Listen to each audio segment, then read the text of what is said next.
প্রশ্ন হচ্ছে যে অর্থোপেডিক সমস্যায় আমি কখন ডাক্তারের কাছে যাব। দেখুন, এটা অনেক বিশাল টপিকস। প্রথমে আপনাকে বুঝতে হবে যে আসলে আপনার অর্থোপেডিক্স রিলেটেড বা হাড় জোড় রিলেটেড কোনো প্রবলেম হয়েছে কিনা। খুব সিম্পল কয়েকটা বিষয়, এটা বয়স অনুযায়ী বলা যায়, আবার রোগ অনুযায়ী বলা যায়। যদি বয়স অনুযায়ী বলি, অনেক বাচ্চা থেকে শুরু করে অ্যাডাল্ট বয়ঃসন্ধিকালে আছে, তাদের ক্ষেত্রে যদি কখনো কখনো দেখেন যে কোনো জয়েন্ট অথবা কোনো মাসেল বা দেহের কোথাও, দেহের যে মাংসপেশি যেখানে রয়েছে সেখানে অ্যাবনর্মাল পেইন হচ্ছে, যে ব্যথাটা সহজে যাচ্ছে না, তাহলে কিন্তু একটু আপনারা অর্থোপেডিক ডাক্তারের কাছে যাবেন।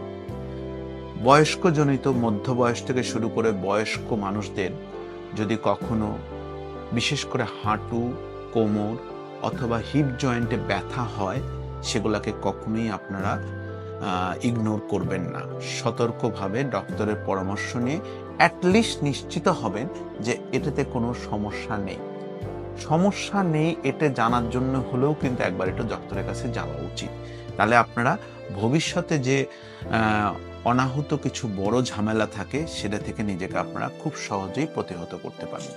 তাই যদি এক কথায় বলি, যে কোনো হাড়, জয়েন্ট কিংবা মাংসপেশিতে যদি কোনো দীর্ঘদিন ব্যথা থেকে থাকে, তাহলে সেই জিনিসগুলা আপনারা অবশ্যই আমলে নেবেন এবং নিকটস্থ কোনো রেজিস্টার্ড অর্থোপেডিক ডাক্তারকে দেখাবেন।